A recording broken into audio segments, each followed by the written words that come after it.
first of all, I would like to begin by my own acknowledgement of country. I'm here today from the unceded lands of the Boonwurrung people of the Kulin Nation, and I acknowledge elders past and present and pay my respects for their continuing custodianship of country and preservation of knowledge and culture, and extend that respect to all First Nations people joining online. And just a little cultural sensitivity warning that this presentation contains images of people no longer living and extracts of historical sources that use language now considered offensive. I've just finished reading Kate Fulligar's recent book on Bennelong and Philip, and as I was pausing and thinking about the presentation for today, this quotation really struck my mind for thinking about deep time histories. The idea that Georgia has also referenced in conversation with me about the trope of Indigenous people as being a timeless people in a timeless land. And so that's one of the things I wanted to talk about in my presentation. And I think one of the things that can sometimes happen, even in contemporary teaching with the best of intentions, is a tendency perhaps to romanticize Indigenous people to the point where they lose their complexity as real people inhabiting this continent and changing and evolving over time as well. And one of the other aspects of that, I think, that struck my mind from this famous quote from Charles Griffith. It's quite a racist quote in today's context, but again, it really shows that sense of Indigenous people not having a complex or long history with their agency over time on this continent. And Griffith talking about them being a representatives of a race which for ages have left unimproved the splendid domains out before them. And I found that attitude is really important to reflect on when we consider deep time history in the context of the VCE Australian history curriculum. So the things I wanted to talk about today are the curriculum context of VCE Australian history in Victoria, some of the teaching challenges, and some reflection on use of sources and what we can draw upon in the classroom as well. And I always encourage people, of course, to put any questions they might have into the Q&A box as well. And hopefully we'll get time to talk about those. So just for those of you who aren't familiar, particularly those from outside of Victoria, VCE Australian history is the only senior secondary history course in all the states of Australia that deals specifically and exclusively with Australian history. I do acknowledge that, for example, Modern History HSC in New South Wales, for example, does contain units that touch upon Australian topics, but this is the only standalone senior secondary course. Now, the course is made up of 4 potential investigations that teachers will choose 2 of those investigations, so 2 of the 4 to teach throughout the year. And each investigation is divided into 2 areas of study. So deep time history appears in this through a unit, an investigation called Custodianship to the Anthropocene, which runs from deep time, so 60,000 BC is the sort of framework that's used in the curriculum documents. The first area of study going up to 1901, and then the second area of study looking at post-World War II up until around the early 2000s, and the idea of climate change and have we entered a new age or new epoch, the Anthropocene. So it's very much an environmental history lens, and the study design really focuses a lot on continuity and change. And both of those aspects are important for us to understand when we are considering where deep time history fits into the study design. So the key knowledge dot points that are framed in the study design the ones that deal particularly with the deep time histories of Australia are listed up there. So each of the investigations, the first area of study looks at significant events, ideas, diverse and competing perspectives, and then that idea of continuity and change. So with regards to the Unit 3-4 history here, we're really looking at deep time history and the management of land and beliefs that Indigenous people have towards land, with respect to then how does the invasion and colonization of Australia after 1788, how does that then create changes to the environment, quite literally. One other aspect, just to link as well, the VCE history curriculum and sources. So one of the things that drives the curriculum or is underpinning it in terms of concepts and skills is what they call the characteristics of the study, which runs through all the different histories at both year 11 and year 12 level. So very much what we might think of as the procedural concepts as opposed to the substantive knowledge. And part of those characteristics of the study include things like using sources as evidence, exploring historical perspectives, and using historical interpretations. And it is important to keep in mind, as opposed to perhaps maybe a year 7 level or an early secondary level, this is really driving students towards a state-based exam at the end of the year. So on a practical level, that examination is made up of 2 25-mark source-based questions, one for each of the investigations you might study. And additionally, an evaluation of sources is mandated as part of the school assessed coursework tasks. So students being able to use sources and analyze sources is certainly a really important aspect of the course and the curriculum. So what are some key takeaways from looking at those curriculum documents for teaching deep time histories? So one, we're trying to lay what we would call foundations for looking at continuity and change, and then looking at the changes that colonization and invasion bring to the environment.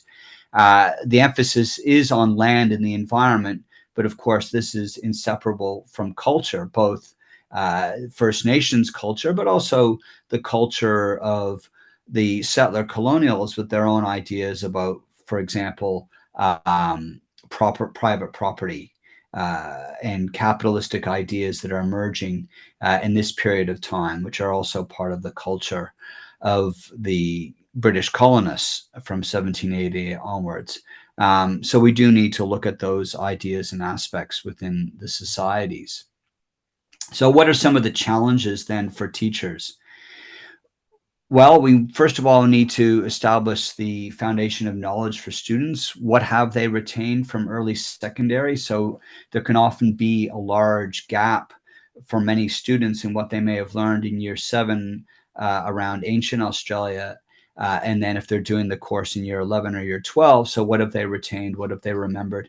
And also just touching on what Lee and Kelly were just talking about too, is addressing misconceptions sometimes that get brought into the classroom.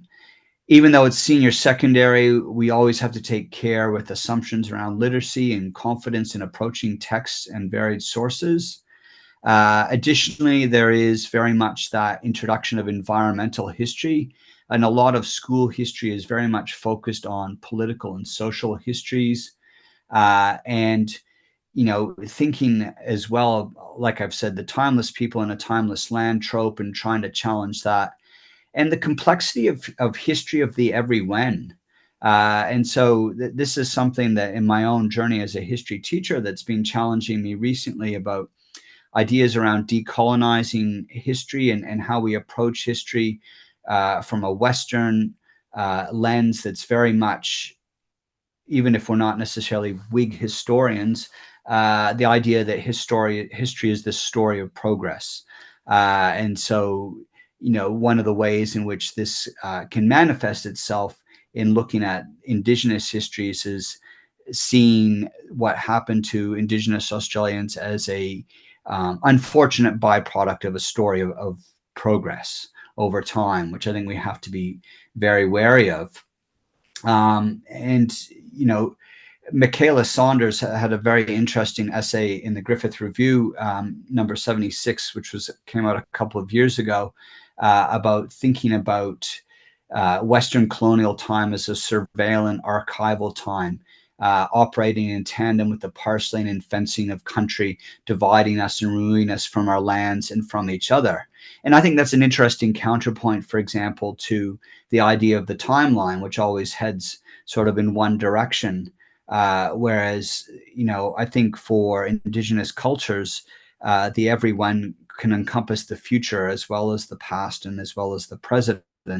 And so for us as non-Indigenous educators like myself, how does this challenge our traditional understandings of history? And so I think it's important to acknowledge as a non-Indigenous person that importance of humility, of always being ready to learn and continuing building your knowledge of First Nations cultures, the importance of looking to guides like the AIDSIS Guide to Evaluating and Selecting Education Resources, organizations like Cultures Life, which are Indigenous run and are doing a lot of powerful work in terms of helping non-Indigenous educators approach this with a bit more confidence as well. And I think that's also brings in, and again, some of the other presenters today have talked about this, about bringing in Aboriginal and Torres Strait Islander voices. Now, I teach in a large urban independent school in Melbourne. There are not a lot of Indigenous students directly in the classroom, perhaps, or in the surrounding community in which our students live. And additionally, it's a very multicultural school, 40 different languages spoken in the homes of students, and upwards of 60 nationalities represented in the student body. So trying to find ways of bringing in Aboriginal and Torres Strait Islander voices. So whether that's able to access First Nation voices directly, but also at times, I've also brought in, you know, videos, for example, produced by First Nations people to tell, for example, dreaming stories, which I don't feel like that's my story to tell. And I think it's important that our students hear those coming from you know, Indigenous voices, those aspects of lore or stories. Additionally, you know, there's some great resources, for example, from Budj Bim, where you've got Indigenous rangers who've produced short videos that take students through sites like that and help give that Indigenous lens, which I think is a really important part of the study. So some of the key concepts revolve around things like custodianship and ideas of land ownership, because again, this is the other aspect that sometimes one of the misconceptions is that First Nations Australians didn't see themselves as owning land, and just because they didn't see it as title or property that could be alienated and sold off as a commodity doesn't mean that there isn't you know, senses of land ownership that are there in there. So also additionally, country and oneness with country, and creation knowledge and law are important ones to unpack as well. I think it's important, and I am very conscious of time, so I'm probably going to race through a little bit here, and perhaps some of it we can catch up in the chat or the Q&A afterwards. Importance of cross-disciplinary knowledge, I think, is really important. So I think this can sometimes challenge the traditional high school history teacher, because they think, well, is this history when I need to bring in anthropology, archaeology, ethnobotany, geology, climate science?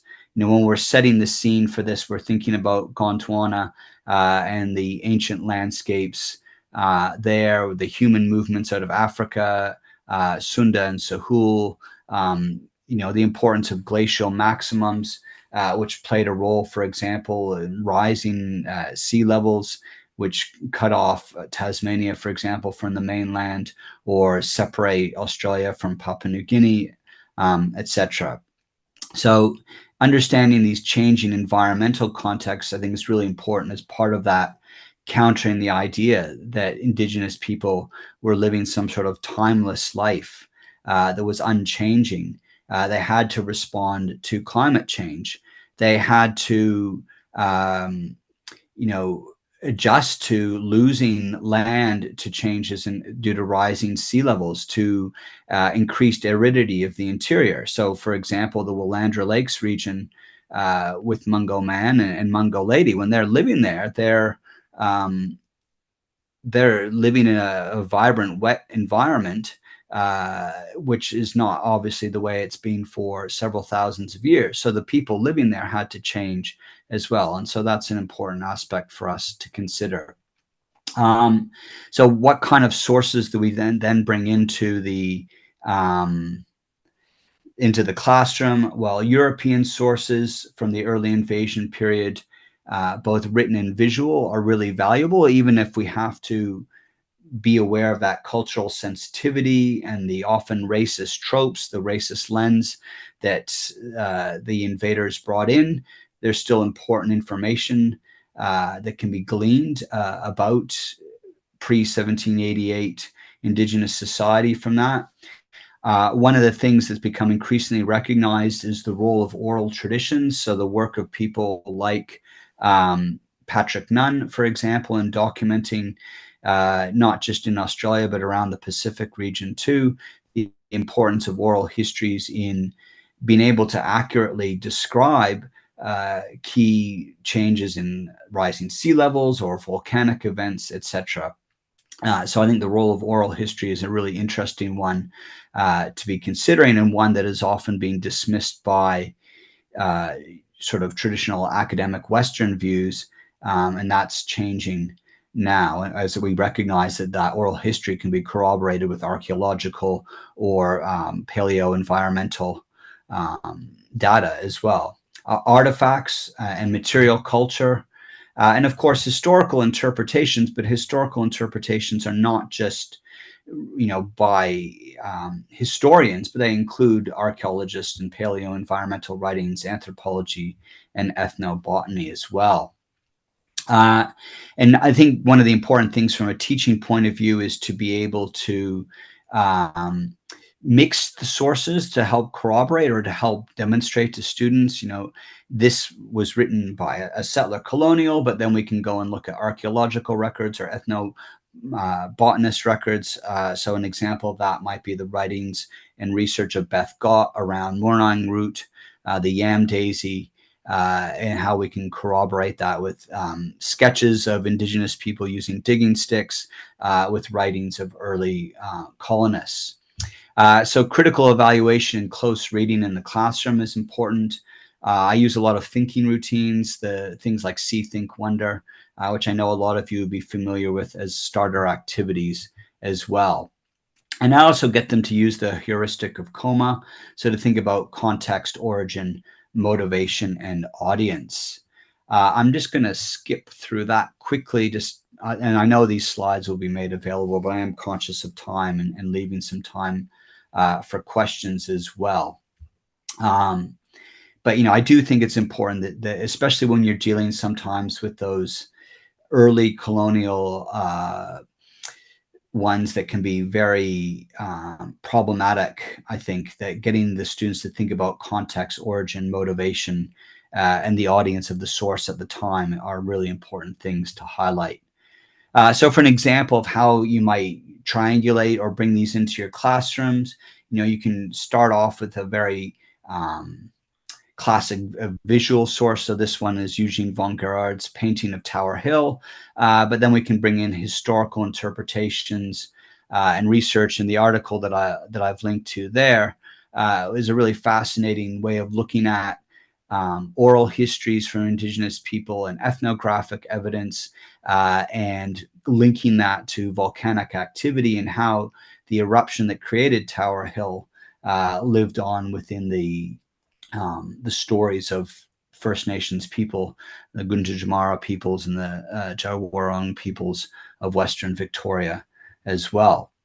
And finally, just talking about resources, even if you're not teaching at a senior secondary level, looking for teacher resources, the Cambridge text on analyzing Australian history, the first chapter, which encompasses about 40 pages, and it's very source rich, and that can be a great resource for a teacher if you're trying to find more written primary sources or historian interpretations or archaeologist interpretations around this period of time as well. So look, I feel like I really rushed through that, but hopefully that gives you a taste of how I approach looking at deep time history at the senior secondary level.